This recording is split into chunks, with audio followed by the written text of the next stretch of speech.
Bismillahirrahmanirrahim. Assalamualaikum warahmatullahi wabarakatuh. Bertemu kembali dengan Rovilita di sini di acara tiap minggunya, yaitu perempuan mendukung perempuan. Suatu acara yang mengangkat isu atau topik berbasis perempuan dan anak seperti itu.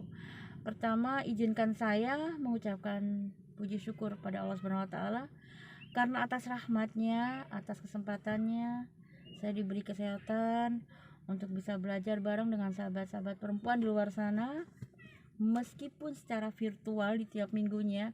Semoga suatu saat ada kesempatan untuk bisa bertemu offline, bisa belajar bareng seperti offline. Kita berharap pandemi segera berlalu sehingga kehidupan normal seperti semula. Yang kedua, salawat dan salam kepada junjungan kita Nabi besar Muhammad SAW. Semoga kelak para pengikutnya, kita semua mendapatkan syafaat beliau di akhir kehidupan seperti itu. Sahabat perempuan, kali ini saya mengangkat suatu topik, suatu isu dengan judul politik dan perempuan, kayak begitu. Menarik sekali isu ini karena memang jika berbicara politik dan perempuan, keterkaitannya itu tak akan pernah habis untuk dibahas di ruang diskusi manapun seperti itu. Yang kedua, tak ada suatu kebijakan satupun di negeri ini yang tidak dilahirkan dari meja politik seperti itu. Artinya memang politik adalah suatu kebutuhan yang mutlak bagi seorang perempuan, meskipun pada saat saya bicara seperti ini, keterwakilan perempuan di parlemen masih jauh di bawah 30%. Di 2019, menurut data yang dirilis oleh Bank Dunia, Indonesia menempati peringkat ke-7 negara se-Asia Tenggara yang ketertinggalan politik pada perempuan seperti itu. Di 2019, sekarang 2021, artinya 3 tahun berlalu ya, masih belum bisa mengejar target perwakilan perempuan di parlemen sebanyak 30% seperti itu. Kenapa bisa seperti itu? Ada banyak faktor. Salah satunya, dan ini sudah sering kita dengar, bahwa perempuan tabu berkata politik. Itu bukan ranahnya perempuan, tapi ranahnya laki-laki.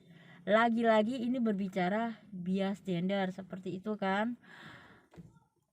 Kaitannya dengan gender, lagi-lagi kaitannya dengan gender. Meskipun sebenarnya perempuan dan laki-laki di mata hukum dan negara adalah sama kedudukannya.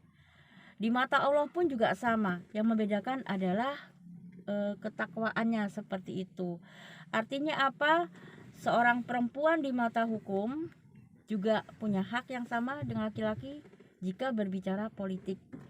Lalu bagaimana cara kita supaya bisa maksimal di kehidupan politik di negeri ini? Saya bisa merangkumnya menjadi 2 hal yang sederhana.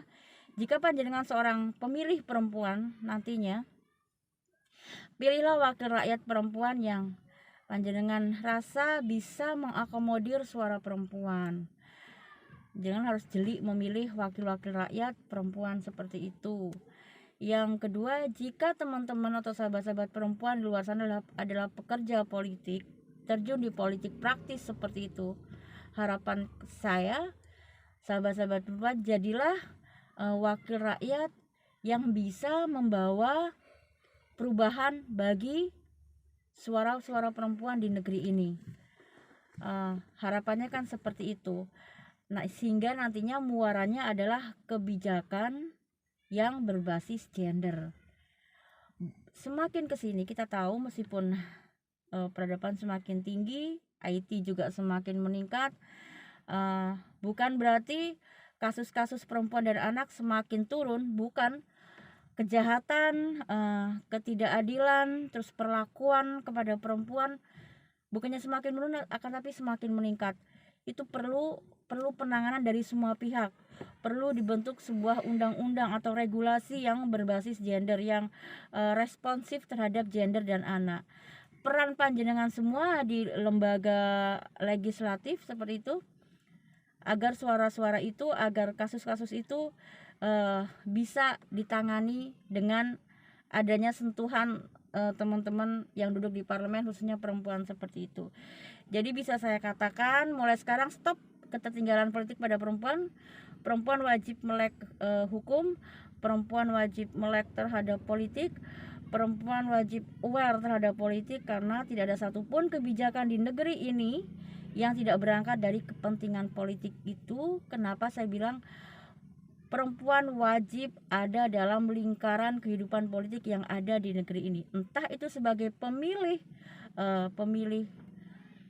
calon legislatif ataupun sebagai pelaku politik praktis sekalipun, yaitu teman-teman yang duduk di meja parlemen nantinya. Mulai sekarang jangan pernah ada kata lagi bahwa politik hanya konsumsi para kaum laki-laki.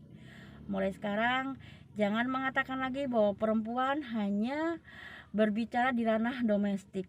Jangan bicara seperti itu lagi. Mari kita dukung teman-teman perempuan yang sudah terjun atau akan terjun di politik praktis seperti itu.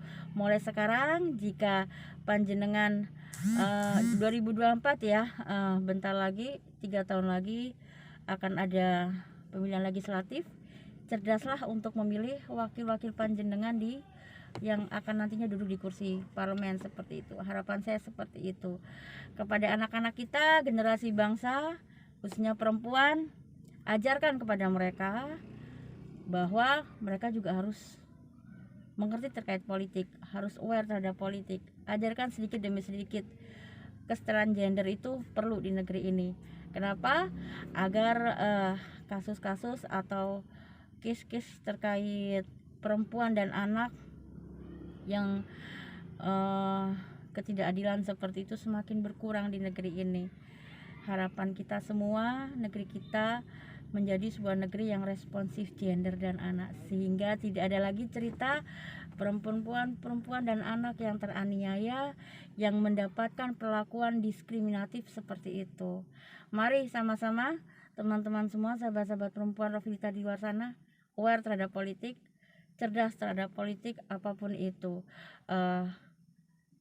Aspirasi kalian, suara-suara kalian punya hak untuk diakomodir melalui teman-teman yang ada di kursi parlemen seperti itu. Mungkin itu dulu tips dari saya, belajar bareng dari saya terkait politik dan perempuan. Selamat berkarya, selamat bermanfaat, selamat berdaya bagi perempuan-perempuan di luar sana. Perempuan berhak bahagia, perempuan berhak mendapatkan kehidupan yang layak. Karena apa?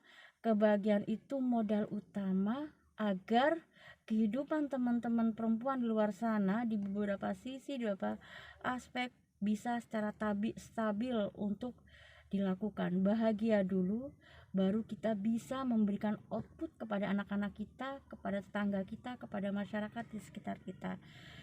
Stop ketertinggalan politik pada perempuan. Rofilita di sini, perempuan mendukung perempuan.